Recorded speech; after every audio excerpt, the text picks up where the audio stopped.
Assalamualaikum warahmatullahi taala wabarakatuh. Salam sejahtera. Bersama dengan program Kelantan Ikhlas, kita belajar revisi biologi bab 1 tingkatan 5 sistem pengangkutan. Cikgu, saya adalah Cikgu Mazinah binti muda dari Sekolah Menengah Sains Tengku Muhammad Faris Petra. Cikgu tidak keseorangan ya di sini. Cikgu bersama dengan Cikgu Puan Wan Kartini binti Wan Hasan daripada SMK Seri Aman. Okey Cikgu Tini, hari ini kita nak mengulang kaji, kita nak buat revisi untuk soalan apa ya Cikgu Tini? Okey, topik kita pada hari ini adalah topik sistem peredaran darah dalam bab pengangkutan, bab nombor 1 bagi biologi tingkatan 5. Okey. Bismillahirrahmanirrahim. Jadi kita bermula dengan soalan nombor 6A. Soalan ini kita ambil daripada SDP 2015. Rajah menunjukkan struktur dalaman jantung manusia. P dan Q adalah salur darah yang terdapat pada jantung manusia. Bandingkan salur darah P dan salur darah Q yang memberi 6 markah. Okey, jadi anak-anak, sekiranya kita mendapat soalan seperti ini, kita kena kenal pasti. Yang pertama, kita kena kenal pasti item soalan. Kita kena kenal pasti stem soalan. Okey, yang pertama stem soalan. Yang kedua, kita kena kenal pasti stimulus. Okey. Dan stimulus ni merupakan rakan karib bagi kita. Sebab dengan menggunakan stimulus dengan semaksimum mungkin, kita akan dapat menjawab soalan dengan lebih tenang, dengan lebih baik dan dengan lebih yakin. Okey. Kemudian yang ketiga, kita perlu tahu di manakah arahan bagi soalan tersebut. Okey, arahan soalan. Kemudian selepas arahan, tugasan soalan. Okey, tugasan. Kemudian akhir sekali kita mestilah melihat kepada markah bagi soalan tersebut. Okey, anak-anak. Jadi, sebelum kita menjawab soalan ini dengan lebih mudah, apa kata? Saya serahkan kepada Cikgu Mazinah untuk mengingat kembali apa yang kita telah pelajari. Okey ya. Tadi kita melihat ya, tugasan soalan adalah untuk bandingkan salur darah P dan Q. Jadi kita untuk menjawab soalan ini, kita kena ingat balik ya bagaimana dengan struktur jantung. Mudah ya, kalau untuk struktur jantung, dia ada 4 ruang, 4 salur darah utama dan juga 4 injap. Okey, kita tengok di sini. Okey, untuk ya ruang yang pertama dinamakan atrium kanan. Okey, perhatikan pada rajah itu. Dan yang kedua ialah ventrikel kanan di bawahnya. Okey, dan dua lagi ya ruang jantung ialah atrium kiri dan juga ventrikel kiri. Okey ya. Jika anak-anak tengok kepada rajah ini, kita ingat kembali ya konsep binaan jantung. Yang kedua-dua ruang jantung ini dipisahkan oleh septum. Ia merupakan dinding berotot yang tebal. Okey, kemudian perhatikan juga ya dinding untuk ventrikel kanan adalah lebih nipis berbanding dengan dinding ventrikel kiri. Jadi itu kita nampak 4 ya. 4 ruang atau bilik pada jantung. Dan 4 lagi ialah apa dia ya tadi cikgu sebut? Salur darah. Pertama ialah salur darah aorta, iaitu arteri yang paling besar. Kenapa pula ya kita warnakan merah? Okey nah. Itu menunjukkan ia mengangkut ya darah yang beroksigen. Dan yang satu lagi untuk arteri ialah arteri pulmonari. Arteri pulmonari dan aorta ini ataupun arteri yang paling besar tadi, arteri dia mudah ya, ia mengangkut darah keluar daripada jantung. Manakala untuk vena, okey, kenapa pasti ya mana vena? Satu vena pulmonari dan satu lagi ialah vena cava. Tapi vena cava ya yang membawa darah dari bahagian atas badan kita vena cava anterior, yang bawa darah daripada bahagian bawah ialah vena cava posterior. Jadi untuk semua vena ini, dia membawa darah masuk ke jantung. Perhatikan pada rajah, vena pulmonari membawa darah beroksigen, ya, darah beroksigen masuk ke dalam atrium kiri. Manakala vena cava membawa darah yang terdioksigen ataupun darah yang kaya dengan karbon dioksida dan sedikit oksigen. Okey, kita perhatikan.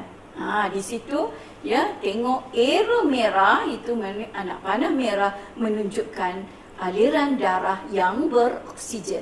Manakala arrow biru anak panah biru menunjukkan pengaliran darah yang kaya dengan karbon dioksida dari badan kita. Okey, ya. Sekarang 4, ya. Tadi kita dah dapat 4 ruang jantung, 4 salur darah utama, dan apa lagi yang 4 tadi? Iaitu injap. Okey, tengok ya, bulatan hijau itu ada injap tricuspid, kemudian di pangkal ya arteri pulmonari ada injap sabit, dan di pangkal aorta ada injap sabit, dan seterusnya ya. Yang bulatan sekal yang terakhir ialah injap bicuspid. Okey, dari situ bila kita faham yang ini, ya, kita faham yang ini, insya-Allah ya kita boleh menjawab tugasan itu. Dan satu lagi kita tengok tadi ya, pada tugasan soalan kan dia nak salur darah P dan Q. Maknanya anak-anak mesti boleh menguasai bagaimana dengan binaan salur darah. Okey, tengok rajah itu yang 3 salur darah yang utama ialah arteri, ya. Kemudian arteri akan bercabang membentuk kapilari darah, dan seterusnya ialah vena. Ya, salur darah ini adalah merupakan organ. Ingat tak kenapa dia kata dia adalah organ? Sebab dia mempunyai 4 jenis tisu. Nak ingat mudah. E pos. E untuk endothelium, P untuk tisu penghubung, iaitu bahagian yang paling luar, semua ada. Kemudian ya, O ialah tisu otot, ya, otot licin ya kalau untuk salur darah. Dan satu lagi ialah saraf. Walaupun tidak ada di sini, dia ada ya. Itu sebab dia terlibat dalam kawal atau tekanan darah. Okey, ya, dengan konsep ini cuba kita jawab soalan. Macam mana Cikgu Tini? Bagaimana soalan kita seterusnya? Okey anak-anak, boleh kuasai apa yang Cikgu Mazina telah ceritakan tadi. Jadi sekarang ni kita nak buat perbandingan antara salur darah P dan juga salur darah Q. Jadi bila soalan perbandingan seperti yang cikgu-cikgu anak-anak telah bagi tahu, kita perlu ada persamaan dan juga kita perlu ada perbezaan. Jadi untuk persamaan ni kita perlu lihat stimulus dengan lebih baik. Kita perlu lihat stimulus, kita perlu kuasai stimulus, kita perlu conteng. Kalau boleh conteng dekat stimulus tersebut. Yang mana? Yang pertama kita perlu tengok dari segi struktur. Yang pertama, perbandingan dari segi struktur, iaitu struktur antara salur darah P dan juga salur darah Q. Jadi persamaan yang pertama ialah kedua-duanya mempunyai 3 lapisan struktur dinding, seperti yang Cikgu Mazina telah bagi tahu tadi. 3 lapisan struktur dinding iaitu, yang pertama endothelium, yang kedua tisu penghubung, dan yang ketiga tisu otot licin. Jadi untuk persamaan yang kedua, kedua-dua struktur dinding terdiri daripada otot licin. Dan apabila anda telah kuasai, anda telah dapat menulis dengan baik kedua-dua struktur tersebut, anda kena tahu apa dia fungsi kedua-dua struktur tersebut, iaitu persamaan yang ketiga, iaitu kedua-duanya mengangkut darah beroksigen. Kedua-duanya mengangkut darah beroksigen. Jadi sekiranya anak-anak telah dapat menulis dengan baik ketiga-tiga persamaan tadi, anak-anak akan mendapat 2 markah maksimum. Sekarang anak-anak, kita lihat pula dari segi perbezaan. Seperti yang cikgu nyatakan tadi, kalau perbandingan perlu ada persamaan dan perlu ada perbezaan. Dan biasanya perbezaan, kita akan persembahkan perbezaan dalam bentuk jadual. Dan elakkan jadual yang berbentuk 3 kolom. Yang ada item kat tengah ya. Ada item kat tengah. Jadi cuba anak-anak praktis daripada sekarang, perbezaan ada 2 kolom sahaja. Sebab biasanya kalau anak-anak tengok buku teks ke atau buku rujukan, anak-anak akan tengok ada 3 kolom di situ. Okey, jadi kita tengok perbezaan. Okey. Tadi apa yang kita lihat, stimulus tadi kita lihat salur darah P dan juga salur darah Q. Dan pada soalan tidak dinamakan salur darah P apa dan salur darah Q apa. Jadi menjadi tugas anak-anak semua supaya anak-anak boleh mengenal pasti apa dia P dan apa dia Q. Dan ini akan memberi markah kepada anak-anak 1 markah, di mana salur darah P iaitu aorta ada, okey. Salur darah Q vena pulmonari ada. Jadi anak-anak akan mendapat 1 markah untuk namakan. Okey, macam biasa, biologi dia perlu ada fungsi. Bila anak-anak telah namakan dengan baik, anak-anak kena tahu apa fungsi bagi setiap objek ataupun perkara yang anak namakan tadi. Jadi fungsi bagi aorta untuk yang kedua, mengangkut darah keluar dari jantung. Mengangkut darah keluar dari jantung ke seluruh bahagian badan. Dan fungsi tersebut ciri tersebut perlu dibandingkan dengan salur darah Q, iaitu vena pulmonari mengangkut darah masuk ke jantung dari peparu. Satu keluar dan satu lagi masuk. Okey. Kemudian apabila anak-anak telah kenal pasti nama, anak-anak perlu tahu struktur. Okey, anak-anak tengok stimulus baik-baik, anak-anak tengok struktur salur darah P dan struktur salur darah Q. Okey, struktur yang pertama. Struktur yang pertama, kalau kita lihat dan bila kita mendengar apa yang Cikgu Mazina telah ceritakan tadi, saiz atau diameter lumen ini bagi salur darah P adalah kecil. Kenapa kecil? Sebab tengok, poin yang kedua, dinding tebal, berotot dan juga elastik. Jadi bila dinding ini tebal dan berotot, ia akan menyebabkan diameter lumen kecil. Sebaliknya bagi salur darah Q, dinding nipis, kurang berotot dan kurang elastik. Ini akan menyebabkan saiz atau diameter lumen dia adalah besar.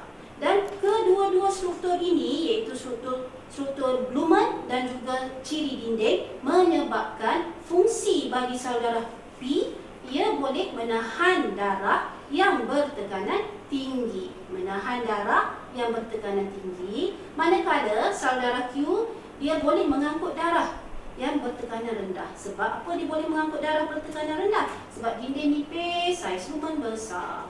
Okey, struktur yang ketiga. Kita pergi kepada struktur yang ketiga. Salur darah P tidak mempunyai injap. Okey, sebaliknya salur darah Q mempunyai injap. Jadi bila dah kita nyatakan struktur, kita perlu nyatakan fungsi. Okey, fungsi injap bagi salur darah P, injap akan mengekalkan aliran darah supaya mengalir sehala. Okey, aliran darah akan mengalir sehala, manakala sekiranya salur darah Q tidak mempunyai injap, dia akan membenarkan itu ya perbezaannya ya. Saudara P tidak mempunyai injap, saudara Q mempunyai injap. Jadi tidak mempunyai injap, markah. Okay. Kita tengok kepada markah. Sekarang ni, sekiranya D1 salur darah P sama, ciri sama, bandingkan pun boleh dapat betul tepat, kita akan dapat 1 markah. Dan markah maksimum bagi perbezaan ini adalah 4 markah. Okey. 4 markah. Kemudian soalan berikutnya, soalan seterusnya ya. Boleh anak-anak, soalan seterusnya, soalan yang kedua ya. Soalan yang kedua, kecacatan jantung kongenital adalah masalah mengenai struktur jantung yang berlaku sejak lahir. Sejak lahir. Kecacatan ini mengubah pengaliran darah yang normal melalui jantung. Sejak beberapa tahun kebelakangan, diagnosis dan rawatan kecacatan ini telah bertambah baik. Kanak-kanak ini telah dapat hidup sehingga dewasa. Ini adalah pernyataan yang soalan bagi. Okey, seterusnya terangkan masalah kesihatan yang dihidapi oleh seseorang yang mempunyai kecacatan jantung tersebut. Dan sekiranya anak-anak perasan kecacatan jantung tidak diberitahu kepada kita, jadi kita kena kenal pasti sendiri apa dia kecacatan jantung tersebut. Okey, macam biasa, setelah kita membaca soalan, kita perlu tengok kepada stem soalan, perlu tengok kepada stimulus. Dan paling penting stimulus. Okey, stimulus. Kalau kita lihat ada lubang. Ada lubang pada septum. Mana lubang tu? Lubang pada septum ventricle. Secara automatik kita akan tahu apa yang ada dalam ventricle, apa yang ada dalam ventricle kanan, apa yang ada dalam ventricle kiri. Kenapa lubang memberi masalah kepada seseorang? Okey, jadi arahan terangkan tugasan masalah kesihatan. Apa masalah kesihatan yang boleh dihidapi bagi seseorang? Okey, kita tengok kepada sampel jawapan. Okey, di sini cikgu telah sediakan 2 sampel jawapan. Kita tengok dulu sampel jawapan yang pertama. Sampel jawapan yang pertama, contoh jawapan poin 1 sehingga poin 5 berwarna hitam. Poin 6 hingga 11 berwarna biru. Okey. Untuk sampel jawapan pertama, kita memfokuskan masalah kesihatan dahulu. Okey, apa yang ditanya apakah masalah kesihatan. Jadi kita fokuskan masalah kesihatan dahulu, iaitu kelesuan, keletihan, cepat pengsan, hitam, letih semasa aktiviti cergas, bernafas tercungap-cungap, darah dan cecair akan terhasil di peparu, pembengkakan buku ladi atau kaki atau abdomen atau vena pada leher. Itu merupakan masalah kesihatan. Jadi sekiranya arahan soalan terangkan, kita perlu jelaskan bagaimana, mengapa semua masalah itu berlaku. Dari segi kita kena tahu punca, sebab, kesan yang akan terhasil daripada lubang tersebut. Jadi poin seterusnya P6 tu, anak-anak lihat P6 ya. Okey, P6. Apabila terdapat lubang pada septum ventricle, jadi itu merupakan kecacatan yang kita kenal pasti daripada stimulus. Lubang pada septum ventricle. Okey, jadi bila ada lubang, apa yang berlaku? Darah dalam ventricle kiri, iaitu darah beroksigen, akan mengalir masuk ke ventricle kanan, iaitu darah terdioksigen. Jadi dia akan masuk melalui lubang apabila jantung mengepang darah. Okey, bila ini berlaku, menyebabkan darah beroksigen dan darah terdioksigen akan bercampur. Jadi bila bercampur, kesan dia darah yang mengalir keluar melalui aorta akan mengalir pada tekanan rendah. Bila mengalir pada tekanan rendah, apa yang berlaku seterusnya? Kurang oksigen sampai ke sel badan. Bila kurang oksigen sampai ke sel badan, respirasi sel berkurang dan juga kurang tenaga akan dihasilkan. Okey, kita lihat kepada sampel jawapan kedua. Tengok ya, sampel jawapan kedua. Yang tadi hitam di atas, biru di bawah. Okey, untuk ini kita lihat biru di atas, hitam di bawah. Okey, kita tengok ya. Bagaimana jawapannya? Cuba perhatikan. P1 sehingga P6 di atas dan P7 hitam di bawah. Okey, kalau pelajar perhatikan betul-betul, pelajar akan tahu bahawa yang P1 sehingga P6 itu merupakan penjelasan mengapa, kenapa, penerangan, punca semualah. Dan yang P7 sampai P10 kita tahu itu adalah merupakan masalah kesihatan. Okay. Jadi pelajar ini, sampel jawapan ini menjawab punca dahulu sebelum menjawab kesan, iaitu masalah kesihatan. Yang tadi masalah kesihatan dahulu, barulah kenapa, mengapa. Okey, boleh. Okey, kita teruskan. Kita teruskan. Ini merupakan soalan ke-7. Okey, soalan ini. Soalan ke-7, Rajah 7.1 menunjukkan keratan memanjang otak dan Rajah 7.1p jantung manusia. Okay. Selepas berdiri untuk satu jangka masa yang lama semasa perhimpunan sekolah, seorang budak lelaki pitam. Ini disebabkan oleh tekanan darahnya yang menurun. Jadi, berdasarkan rajah, terangkan bagaimana struktur S dan jantung boleh mengembalikan tekanan darah kepada normal, dan ini membawa 6 markah. Jadi macam biasa cikgu terangkan, cikgu dah terangkan sebelum ni, stimulus adalah sangat penting. Yang pertama, kamu kena pasti stem. Okay, stem dah dikenal pasti, stimulus. Daripada stimulus, kalau kamu lihat, stimulus tu sangat-sangat membantu. Kamu dapat lihat ada jantung, ada SAN, sinoatrial nodus, ada impulse, ada S. Kamu kena kenal pasti, kamu kena conteng dekat soalan tersebut. Apa dia S, apa dia macam mana, boleh berlaku macam mana, homeostasis boleh berlaku. Ini adalah macam mana mekanisme tekanan darah supaya daripada tekanan darah kurang kembali kepada normal. Yang ini saya serahkan kepada Cikgu Mazinah. Jelas ya penerangan daripada Cikgu Tini. Okey, kita tengok di sini daripada tugasan soalan. Bagaimana nak mengembalikan tekanan darah. So kita boleh tahu bahawa ia relate kepada mekanisme kawal atur tekanan darah. So kita ingat balik bagaimana tekanan kawal atur tekanan darah atau mekanisme kawal atur tekanan darah. Bila kita sebut mekanisme, anak-anak, itu kita kena tahu proses itu secara dengan jujukan yang betul. Okey, jadi kita mulakan dengan tekanan darah yang normal. Okey, tekanan darah yang normal ialah 120/80 mm mercury. Jadi tekanan darah ini sentiasa berubah bergantung kepada persekitaran kita, aktiviti kita. Okey, sekarang untuk mantapkan konsep kita, kita ambil apa jadi apabila tekanan darah meningkat. Okey, apa jadi apabila tekanan darah meningkat? Jadi peningkatan ini adalah dikira sebagai stimulus, dan stimulus akan dikesan oleh baroreceptor.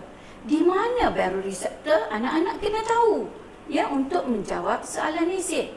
Okey, baroreceptor ini yang terdapat pada dinding dalam aorta. Kita tengok kan aorta tadi yang begitu besar dan tebal dindingnya. Okey, baroreceptor ini akan mencetuskan impas saraf. Dan impas saraf ini akan dibawa ke medulla oblongata. Medulla oblongata ini berperanan sebagai pusat kawalan, kan Cikgu Tini kan? Kemudian medulla oblongata ini pula akan menghasilkan impas yang baru, impas yang baru dibawa oleh neuron pergi ke mana? Organ. Pergi ke mana? Pergi ke efektor. Jadi efektornya ialah otot kardium, iaitu otot jantung, dan juga otot licin arteri. Apabila kedua-dua otot ini menerima impas, maka akan berlakulah gerak balas, iaitu otot licin arteri ini akan mengendur. Maka apa jadi? Begitu juga dengan otot kardium. Kadar denyutan jantung akan berkurang, dan juga diameter arteri akan bertambah. Bila diameter bertambah, kedua ini dikira sebagai gerak balas, maka tekanan darah akan turun kembali, berkurang, mencapai kembali kepada tekanan darah yang normal. Tadi kita tengok adalah untuk kes yang pertama, iaitu tekanan darah yang meningkat. Apa jadi kalau menurun? Sama jugalah. Maknanya kita kena sebutkan baroreceptor, medulla oblongata, untuk efektor, otot kardium, otot licin, dan apakah gerak balasnya, dan tekanan darah tadi yang menurun daripada normal akan kembali semula kepada normal. Okey, daripada konten ini kita cuba jawab soalan. Sila Cikgu Tini. Okey. Bila anak-anak pelajar telah cerna, telah faham, telah ingat kembali apa yang Cikgu Mazinah bagi tahu tadi, kita tengok cadangan jawapan. Okey. cadangan jawapan. Jadi poin yang pertama ialah apabila tekanan darah berkurang dari aras normal, pengurangan tekanan ini akan dikesan oleh baroreseptor. Okey. Dapat satu markah kan? Dapat satu markah. Jadi cuba anak-anak lihat ada kurungan di situ. Apabila tekanan darah berkurang dari aras normal. Jadi itu merupakan apa penyataan yang ada pada soalan. Jadi penyataan yang ada pada soalan tidak memberi apa-apa markah. Markah akan dikira start daripada pengurangan tekanan darah dikesan oleh baroreseptor. Okey, poin kedua. Di mana baroreseptor? Okey, baroreseptor terletak pada dinding dalam aorta. Baroreseptor terletak pada dinding dalam aorta dan baroreseptor inilah yang akan mencetuskan impuls saraf. Jadi, impuls saraf akan dihantar ke medula oblongata iaitu S. Okey. Kemudian bila dihantar ke S, ke medula oblongata, medula akan menghasilkan impuls saraf. Okey, menghasilkan impuls saraf. Dan impuls saraf inilah yang akan dihantar balik ke efektor. Jadi impuls saraf akan dibawa oleh saraf simpatetik ke nodus sinoatrium ataupun san jantung. Jadi nodus sinoatrium ni akan mencetuskan lebih impuls. Bila dia mencetuskan lebih impuls ke seluruh otot pada atrium, menyebabkan kadar denyutan jantung akan meningkat, ataupun sistol dan diastol jantung akan bertambah. Ini merupakan gerak balas daripada impuls tadi. Okey, seterusnya gerak balas yang berikut dan selanjutnya ialah otot licin pada arteri mengecut. Bila otot licin mengecut, diameter arteri juga berkurang, saiz salur darah arteri juga berkurang ataupun sempit, dan ini akan menyebabkan tekanan darah yang berkurang tadi akan meningkat dan akan kembali ke aras normal. Jadi P10 anak-anak perlu tuliskan kembali ke aras normal. Okey. Macam mana Cikgu Tini? Boleh tak kita jawab dalam bentuk raja skema macam tadi? Untuk soalan esei kita ni. Sebenarnya dalam kita untuk menjawab soalan esei kita perlu jawapan yang ayat lengkap. Ayat lengkap, tulisan perlu lawa, jelas, besar. Jadi raja skema tadi sebagai panduan kita untuk mengingat. Bila untuk kita faham, study, kita kan? faham, kita ingat. Okay. Jadi sebagai sebelum kita habiskan slot biologi pada hari ini, saya serahkan kepada Cikgu Mazinah untuk perumusan. Okey, ya. Kita dah buat satu soalan esei. Jadi bagaimana ya kita nak dapat skor esei maksima? Ya, semua anak-anak tahu satu soalan esei 20 markah. Kita wajib jawab 2 soalan, bermakna markah maksimanya 40. Macam mana kita nak dapat? Okey, kita sekarang ni berada dalam ambang SPM kan? Jadi bila kita kena banyakkan latihan soalan esei. Yang pertama, kena pasti komponen soalan yang telah dinyatakan oleh Cikgu Tini tadi. Bila baca soalan, kenakan dulu. Terutama yang penting ialah stimulus dan juga tugasan soalan, iaitu apa yang soalan nak. Kemudian berdasarkan sampel soalan tu, kita yang saya cakap tadilah pada stimulus sebenarnya itulah jawapannya. Di situ ada jawapannya kan. Jangan tengok bubu dewan kan. Kena contoh-contoh sikit. Biar barulah kita boleh menjawab dengan baik kan untuk skor maksima. Okey, kemudian kita gariskan tugasan soalan itu. Dan jangan lupa bila hari peperiksaan ataupun mula dari sekarang kita buat kerangka. Bukannya BM saja nak buat karangan, kena ada kerangka. Untuk jawab esei Bayu pun mesti ada kerangka. Okey, dan kemudian satu, awak tengok jawapan awak tu. Cuba kami menggalakkan gunakanlah ayat tunggal. Ayat tunggal, jangan guna ayat majmuk. Sebab kadang kalau ayat tu dalam satu ayat ada